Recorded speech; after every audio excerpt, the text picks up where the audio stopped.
Dear students, today we discuss some questions on Gauss divergence theorem, exercise 6.1, vector calculus, exercise 6.1. Name of the topic is Gauss divergence theorem. We discuss exercise 6.1, question number 13 here. आपसे पूछा गया है evaluate surface integral f dot n cap ds over the entire region above the plane bounded by the cone. एक cone दे रखा है, equation of cone z square is equal to x square plus y square and the plane z is equal to 0 if f vector is given by 4xz i cap plus xyz square j cap plus 3z k cap. Okay students, आपके पास जो surface S दे रखा है वो क्या दे रखा है, over the entire region above the plane bounded by the cone. एक तो कोन से बाउंडेड है और एक प्लेन आपके पास z इज इक्वल टू 4. आपको पता है, we know that Gauss divergence theorem के बारे में पता है कि surface integral f dot n cap ds किसके इक्वल होता है बच्चों, volume integral of divergence of f into में dv. और v क्या है आपके पास, v is the volume enclosed by the surface s. Here v जो वॉल्यूम है that is bounded by the plane z is equal to 4 mean z is equal to 0, z is equal to 4 and the cone, equation of the cone दे रखी है आपके पास z square is equal to x square plus y square. It is the equation of right circular cone. Okay, तो now we calculate the here from equation number 1. हम क्या निकालते हैं बच्चों, वॉल्यूम इंटीग्रल निकालते हैं डाइवर्जेंस ऑफ f इंटू में dv. आपको डाइवर्जेंस निकालना आता है. डाइवर्जेंस के लिए आप लिखते हैं आई करली बाई करली एक्स प्लस जे करली बाई करली वाई प्लस के करली बाई करली जेड के कैप डॉट में एफ वेक्टर पुट कर दिया आपने डीवी. और डाइवर्जेंस कैसे निकलता है, जो आई का कंपोनेंट होगा, आई के साथ जो टर्म उसका derivative with respect to x करेंगे तो 4z आ जाएगा. जे के साथ जो टर्म उसका derivative with respect to y करेंगे तो xz स्क्वायर आ जाएगा. के कैप के साथ जो टर्म उसका derivative with respect to z करेंगे तो आपके पास 3 आ जाएगा. क्लियर है. अब हमारा टारगेट क्या होता है, वॉल्यूम इंटीग्रल है dx dy dz. Volume integral के कोरोस्पोंडिंग हमें लिमिट लेनी होती है कि x y और z की लिमिट क्या होगी. z की लिमिट आपको क्लियरली दिख रहा है, ये जो वॉल्यूम है that is bounded by the plane z is equal to 4 mean z is equal to 0, z is equal to 4. तो z की तो लिमिट आपके पास फिक्स हो जाती है बच्चों. z की लिमिट हमने सबसे बाहर लिखी है, जो z की लिमिट है वो 0 टू 4 है आपके पास. क्लियर है. z की लिमिट हमारे पास क्या है, 0 टू 4 आ जाती है. और from that region putting value of limit of y, x की लिमिट निकाल लेते हैं. यहां से जैसे आपके पास क्या दे रखा है, z स्क्वायर, हमारे पास ये दे रखा है कि z square is equal to x square plus y square. तो इसका मतलब आपके पास x square is equal to z square minus y square हो जाएगा और x is equal to plus minus root of z square minus y square. इसलिए x की लिमिट हो जाएगी minus root of z square minus y square से लेकर root of z square minus y square. और y की limit बच्चों इसी इक्वेशन से अगर हमने x की लिमिट ले ली है तो x को 0 पुट कर देंगे तो y की limit minus z to z आ जाएगी. क्लियर है. y की लिमिट क्या आ जाती है हमारे पास, माइनस z टू z. अब हमारा टारगेट क्या है, जब हमें लिमिट ऑफ इंटीग्रेशन लेने के अगर मिल जाती है तो इंटीग्रेशन करना है, सिंपली हमें इंटीग्रेट करना है. और आपको इंटीग्रेट करना आता है बच्चों. क्लियर है ना. आपको z की लिमिट 0 टू 4 है. इस इक्वेशन से हम या तो आप x की लिमिट निकाल लो y और z की फॉर्म में, या y की लिमिट निकाल लो x और z की फॉर्म में. ठीक है, इसलिए हमने पहले x की लिमिट निकाल ली z और y की फॉर्म में, और y की लिमिट निकाल ली in term of z. Okay, तो from that integrating 0 to 4, y की लिमिट आपके पास माइनस z टू z और x की लिमिट आपके पास ये है. हमने क्या देखा, 4z प्लस 3. ये जो xz स्क्वायर है बच्चों, ये फंक्शन क्या है, it is the odd function. xz square is an odd function of x. और आपने एक रिजल्ट पढ़ा है इंटीग्रेशन के अंदर, अगर minus a to a f x d x is equal to 0 हो, minus a to a f x d x की वैल्यू क्या आ जाती है, 0 आ जाती है. अगर फंक्शन आपके पास क्या ऑड फंक्शन है. अगर फंक्शन हमारे पास इवन फंक्शन है तो ये क्या बनती है बच्चों, 2 times of 0 to a f of x d x बनती है. क्लियर है ना. आपने पढ़ा है ना इसके बारे में प्लस 2 क्लास में. ये रिजल्ट होता है कि minus a to a f x d x, अगर फंक्शन आपके पास ऑड है तो इस इंटीग्रेशन की वैल्यू 0 होती है. अगर फंक्शन आपके पास इवन है तो 2 बाहर आ जाता है और limit 0 to a f x d x हो जाती है. हमने क्या देखा, integration with respect to x कर रहे हैं तो 4z प्लस 3 ये तो इंडिपेंडेंट ऑफ x है. और एक्स जेड स्क्वायर, इस एक्स की वजह से ये जो फंक्शन है बच्चों ओड फंक्शन है, तो ओड फंक्शन है तो इस वाले पार्ट का तो इंटीग्रेशन क्या आ जाएगा, 0 आ जाएगा। तो हमारे पास क्या बच जाता है, 4z प्लस 3 dx बच जाता है। ओके, अब इसका integration with respect to x करेंगे तो ये हमारे पास कांस्टेंट की तरह बिहेव करेगा, क्योंकि integration with respect to x कर रहे हैं। तो 4z प्लस 3 सेम आ जाएगा, और dx के पहले तो हमने ये प्रॉपर्टी लगा दी, बल्कि 4z plus 3 dx, 4z plus 3 dx आपके पास क्या है बच्चों, इवन फंक्शन है। अगर इवन फंक्शन है तो इंटीग्रेशन क्या आएगा, 2 बाहर आ जाएगा, 2 बाहर आ जाएगा, और लिमिट ऑफ इंटीग्रेशन जो x की है वो 0 से लेकर root of z square minus y square हो जाएगी। क्लियर है, इसमें कोई चेंज नहीं किया, ये y की लिमिट सेम रहेगी, z की लिमिट भी आपकी सेम रहेगी। इस पे हमने ये चेक किया कि ये फंक्शन अब इवन है, इवन है तो क्या होता है, 2 बाहर आ जाता है और लिमिट आपकी 0 to a बन जाती है। क्लियर है, ये वाला रिजल्ट लगा दिया। अब 4z प्लस 3 को बाहर रख दिया, dx का इंटीग्रेशन बच्चों x आएगा, और x पे अपर लिमिट माइनस लोअर लिमिट लगाएंगे तो आपके पास ये टर्म आ जाती है। ओके, अब हम बच्चों इसका integration with respect to y करेंगे। ओके, देखिए आगे क्या है, integration with respect to y करेंगे तो 4 आपके बाहर पड़ा है, 0 to 4, 4z प्लस 3 ये इंडिपेंडेंट ऑफ y था, और इंटीग्रेशन ऑफ दैट टर्म, ये जो टर्म आपके पास बची हुई है बच्चों ए स्क्वायर माइनस एक्स स्क्वायर की तरह बिहेव करती है। ये जो टर्म है आपके पास किस तरह की बिहेव करती है, a square minus x square, और इसका इंटीग्रेशन का फार्मूला लगा दिया, that is equal to x by 2 root of a square minus x square plus a square by 2 sine inverse of x by a, और इसका integration with respect to y कर दिया, और y की limit लगा दी हमने 0 to z। ओके, उसमें भी पहले बच्चों हमने क्या अप्लाई किया है, ये जो फंक्शन है बच्चों 4z plus 3 root of z square minus y square, ये फंक्शन भी आपका क्या है, इवन फंक्शन है in y, that is the even function in term of y, in variable y। तो इसलिए हमने 2 को बाहर लिखेंगे, 2 पहले ऑलरेडी है इसलिए बाहर 4 आ जाएगा, और जो लिमिट ऑफ इंटीग्रेशन y की है बच्चों माइनस z टू z, ये किस में बदल जाएगी, 0 to z में बदल जाएगी। ओके, इसमें भी यही किया, 4 बन गया, ये 0 to z की जो लिमिट ऑफ इंटीग्रेशन कर दी। ओके, इसको इंटीग्रेट कर दिया, अपर लिमिट माइनस लोअर लिमिट रख दी, जहां भी आपको y नजर आया वहां पे अपर लिमिट z रख दी, और लोअर लिमिट में जहां भी आपको y नजर आएगा वहां 0 पुट कर दिया, वहां से हमें वैल्यू मिल जाती है z square by 2 pi by 2, इसको एडजस्ट कर दिया। अब integrating with respect to z कर दिया, z के कोरोस्पोंडिंग करेंगे, z की 4 बाई 4 4 कैंसिल हो जाएगा, z क्यू बाई 3 3 कैंसिल हो जाएगा, z की लिमिट 0 to 4 लगा दी। जब इसको सोल्व करते हैं तो हमारे पास वैल्यू आ जाती है बच्चों 320 पाई। ओके स्टूडेंट्स, क्लियर है?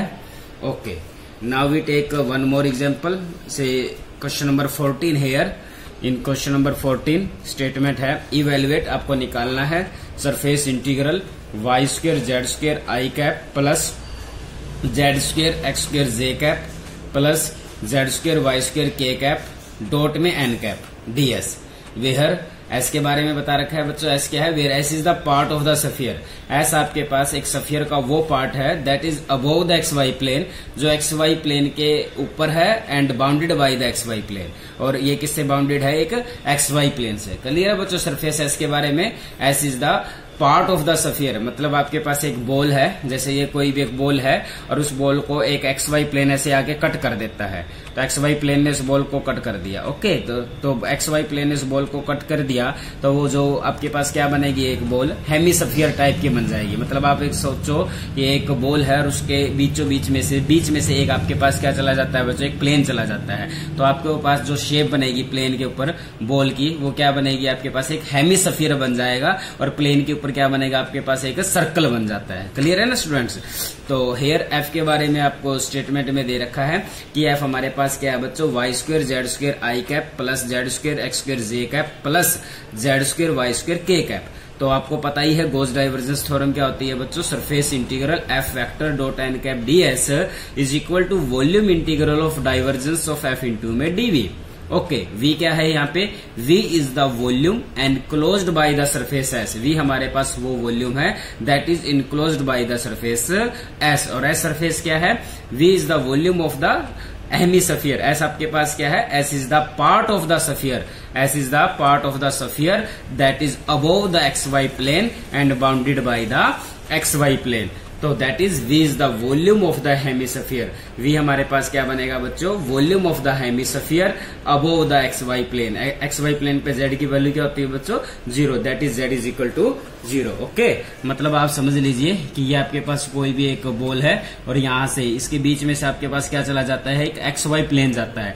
XY प्लेन जाएगा तो प्लेन के ऊपर आपके पास बच्चों क्या बनेगा, एक सर्कल बन जाएगा। ठीक है, तो इस XY प्लेन ने क्या रीजन इनक्लोज, वॉल्यूम कितना इनक्लोज किया, ये वाला बच्चों यहां से लेकर यहां तक का जो बात कर रहे हैं, that is the hemisphere, that is the volume enclosed by the sphere S and the XY plane. Clear है ना, एक स्फीयर आया, एक स्फीयर के बीच में से आपके पास एक प्लेन गया, प्लेन के ऊपर क्या बनेगा, आपके पास एक सर्कल बनेगा। Clear, okay. अब वॉल्यूम ऑफ द इंटीग्रेशन के लिए हमें लिमिट चाहिए, एक x की लिमिट, एक y की लिमिट और z की लिमिट। आपने देखा कि ये जो इसका सरफेस है that is a circle on the XY plane. तो XY प्लेन पे इस प्लेन पर बच्चों z की वैल्यू क्या होगी, 0 होगी। क्लियर है, यहाँ पर z की वैल्यू क्या है, यहाँ पर z की वैल्यू क्या है, यहाँ पर z की वैल्यू क्या है, यहाँ पर x और y की वैल्यू पुट की, उसके कोरोस्पोंडिंग आपको यहाँ वैल्यू मिलेगी।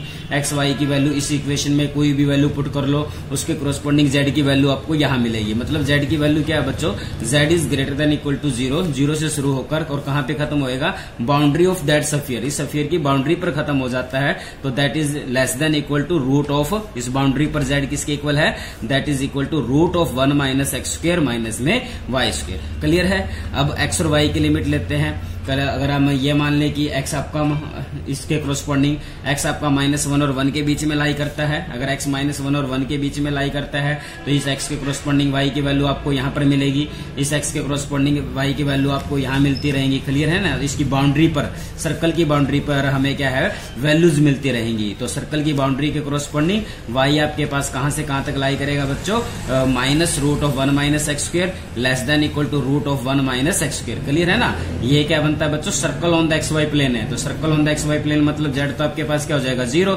मतलब इसकी इक्वेशन क्या है, x square plus y square is equal to 1। अगर इसमें x माइनस 1 to 1 वेरी करता है तो y कहां से कहां तक वेरी करेगा, plus minus root of 1 minus x square तक वेरी करेगा ना बच्चों। क्लियर है, अगर आपको लिमिट ऑफ इंटीग्रेशन क्लियर है तो क्वेश्चन इजिली आप सोल्व कर सकते हैं। ओके, तो इसके अंदर जो लिमिट है z की जो लिमिट ऑफ इंटीग्रेशन है बच्चों, z यहां से लेकर यहां तक बाउंड्री तक जाता है तो z की लिमिट 0 to और इस बाउंड्री पर z की वैल्यू क्या है, root of 1 minus x square minus में वाई स्क्वायर। ओके, अब हमें लिमिट ऑफ इंटीग्रेशन x और y के लेनी है और ये जो इस वाले पार्ट पे लेनी है, ये वाला पार्ट क्या है बच्चों, एक सर्कल है और सर्कल के कोरोस्पोंडिंग आपको लिमिट ऑफ इंटीग्रेशन कैसे लेते हैं, अगर आप y को -1 to 1 ले लो तो x की value in term of y लिख दो, अगर x की वैल्यू -1 to 1 ले लेते हैं तो y की value in term of x लिख देते हैं। क्लियर है, x की वैल्यू अगर -1 to 1 के बीच में वेरी करती है क्लियरली, और तो x की इन वैल्यू के कोरोस्पोंडिंग y की वैल्यू क्या मिलेगी, that is the boundary part of that circle. Circle की बाउंड्री पर आएगा तो y क्या सेटिस्फाई करता है, y सेटिस्फाई करता है minus root of 1 minus x square less than equal to root of 1 minus x square. Clear, आपको लिमिट ऑफ इंटीग्रेशन हमें मिल गई है, तो इसके कोरोस्पोंडिंग आगे इजिली आप इस क्वेश्चन को सोल्व कर सकते हैं। अब आपके पास क्वेश्चन में पहले क्या निकाल लेते हैं बच्चों, हमें क्या निकालना था, डाइवर्जेंस ऑफ एफ निकालना है। एफ के बारे में आपको पता है, क्यों ना हम पहले डाइवर्जेंस ऑफ एफ निकाल लेते हैं। तो डाइवर्जेंस ऑफ एफ आपको निकालना आता है, डाइवर्जेंस के लिए डेल ऑपरेटर लिखोगे, फिर एफ वेक्टर लिखेंगे और ये बन जाएगा आपके पास आई के कंपोनेंट का derivative with respect to x 0 बनेगा, जे के कंपोनेंट का derivative with respect to y 0 बनेगा, के कंपोनेंट का derivative with respect to z करेंगे तो 2zy² बन जाता है। तो देयरफॉर डाइवर्जेंस ऑफ एफ हमारे पास क्या आ जाता है बच्चों, 2zy²। तो देयरफॉर इक्वेशन 1 हमारे पास ये इक्वेशन नंबर 1 थी कि surface integral F vector dot N cap D S किसके इक्वल होता है, डाइवर्जेंस ऑफ एफ डीवी के इक्वल होता है। तो ये इक्वेशन क्या बन जाएगी बच्चों, surface integral of F vector dot N cap D S is equal to volume integral, divergence of F की वैल्यू पुट कर दी 2zy² dz dy और dx। ठीक है, डीवी को हमने रिप्लेस कर दिया dz dy और dx से। Now we take the limit of integration, z की लिमिट ऑफ इंटीग्रेशन, z की लिमिट आपने देखी थी 0 से लेकर root of 1 minus x square Y square लेंगे, और y की लिमिट आप minus root of 1 minus x square से लेकर root of 1 minus x square लेंगे, और x की लिमिट हम -1 to 1 लेंगे। ओके, तो लिमिट ऑफ इंटीग्रेशन पुट कर दी हमने, z की लिमिट ऑफ इंटीग्रेशन पुट की 0 to root of 1 minus x square minus y square, y की लिमिट ऑफ इंटीग्रेशन पुट कर दी minus root of 1 minus minus x square से लेकर root of 1 minus x square. X की limit of integration है -1 to 1। सबसे पहले हम इसका integration with respect to z करेंगे। 2y स्क्वायर कॉन्स्टेंट रहेगा, जेड का इंटीग्रेशन जेड स्क्वायर बाई 2 आएगा, 2 से 2 कट जाएगा और आपके पास y स्क्वायर जेड स्क्वायर आ जाता है। और जेड की लिमिट ऑफ इंटीग्रेशन है 0 से लेकर root of 1 minus x square minus में y स्क्वायर। तो जेड जहां भी नजर आएगा ये अपर लिमिट रख देंगे और जब जेड आएगा तो लोअर लिमिट पुट कर देंगे। तो वहां से जब हमने अपर लिमिट रखी तो आपके पास ये वैल्यू आ जाती है। अब इसका लिमिट ऑफ इंटीग्रेशन हम करेंगे, इंटीग्रेशन करेंगे विद रिस्पेक्ट टू y। आपने देखा 1 minus x square independent of y है तो इसलिए बाहर रख दिया। y स्क्वायर का इंटीग्रेशन y³ 3, y की 4 का इंटीग्रेशन y की 5/5 और y की जो लिमिट ऑफ इंटीग्रेशन है minus root of 1 minus x square से लेकर root of 1 minus x square. Upper limit minus में लोअर लिमिट रख देते हैं और ये अपर लिमिट रख दी, ये लोअर लिमिट रख दी। इन दोनों को हमने आपस में सोल्व कर दिया। सोल्व करने के बाद आपके पास बच्चों वैल्यू आ जाती है 4/15 -1 to 1 1 minus x square 5/2 into में dx। क्लियरली ये जो फंक्शन है बच्चों इवन फंक्शन है। इवन फंक्शन में क्या आएगा 2 बाहर आ जाएगा और लिमिट ऑफ इंटीग्रेशन 0 to 1 में बदल जाती है। तो 2 बाहर लिखेंगे तो 4 into 2 8/15 बन जाएगा। लिमिट ऑफ इंटीग्रेशन 0 to 1 बन जाएगी। 1 माइनस एक्स स्क्वायर की पावर 5/2 dx आ जाएगा। अब इसका इंटीग्रेशन कैसे करेंगे बच्चों, x को पुट कर लेते हैं सब्स्टिट्यूशन मेथड से। नाउ पुट कर लेते हैं कि x is equal to sine theta. अगर x साइन थीटा है तो dx का काम कौन करेगा बच्चों, साइन थीटा के corresponding cos theta D theta. x की वैल्यू 0 है तो साइन थीटा के क्रोस्पोंडिंग थीटा की वैल्यू 0 हो जाएगी और x की वैल्यू अगर 1 है तो थीटा की वैल्यू आपके पास π/2 हो जाएगी। तो therefore surface integral f dot N cap ds किसके इक्वल आ जाता है बच्चों 8/15। लिमिट ऑफ इंटीग्रेशन 0 to 1 थी, 0 पे 0 आ जाती है, 1 पे π/2 आ जाती है। 1 माइनस एक्स स्क्वायर था, x को रिप्लेस कर दिया हमने साइन थीटा से तो ये बन जाएगा sine square theta to the power 5/2 into में dx था cos theta D theta. 1 minus sine square theta को क्या लिख सकते हैं कोस स्क्वायर थीटा। स्क्वायर से ये स्क्वायर कैंसिल हो जाएगा, कोस की पावर 6 थीटा आ जाएगा। Now we use the Wallis formula 8/15। अगर पावर इवन है तो नीचे से स्टार्ट करेंगे 6 एक कम करके 5, 5 में से कम करके 4, 4 में से कम करके 3, 3 में से कम करके 2, 2 में से कम करके 1। अगर पावर इवन है तो π/2 से मल्टीप्लाई करते हैं और जब हम इसको सोल्व करते हैं तो हमारे पास वैल्यू क्या आ जाती है बच्चों π/12 आ जाती है। क्लियर है students? Okay, now we take one more question, question number 15 here. Show that, आपको शो करना है कि volume is equal to the surface integral over S, surface integral over the surface S, x dy dz is equal to surface integral y dz dx is equal to surface integral z dx dy is equal to 1/3 times of surface integral x dy dz plus y dz dx plus z dx dy। Clear है? बहुत simple question है। इसको हम वही Gauss divergence theorem का use करके solve करेंगे।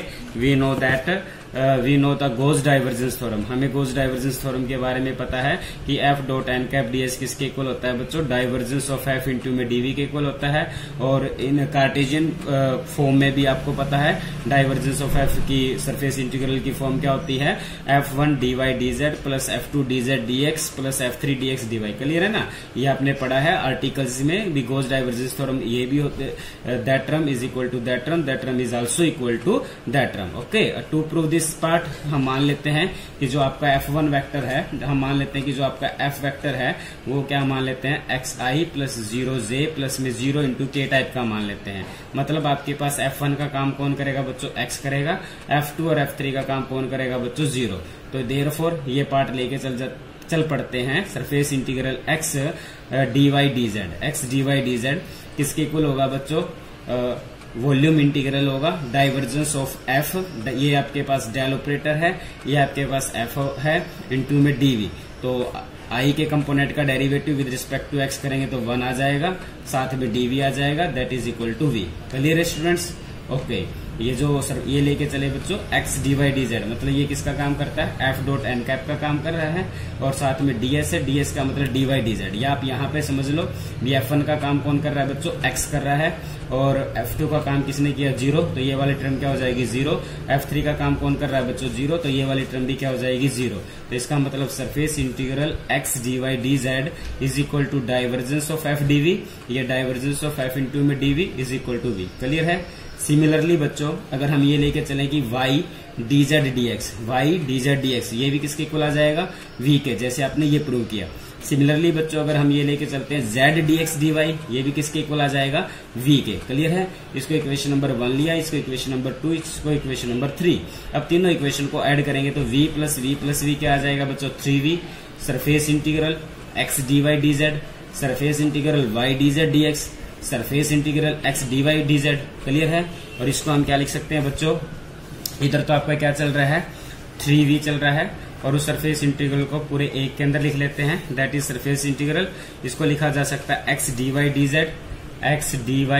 dz plus इसके बाद क्या है y dz dx, इसको लिख सकते हैं y dz dx प्लस इसके बाद क्या है बच्चों x dy x के साथ क्या है dy dz। तो देयरफॉर वॉल्यूम इंटीग्रल 1/3 आगे आ जाएगा, ये बच जाएगा बच्चों surface integral of x dy dz plus में y dz dx plus x dy dx। Clear है स्टूडेंट्स।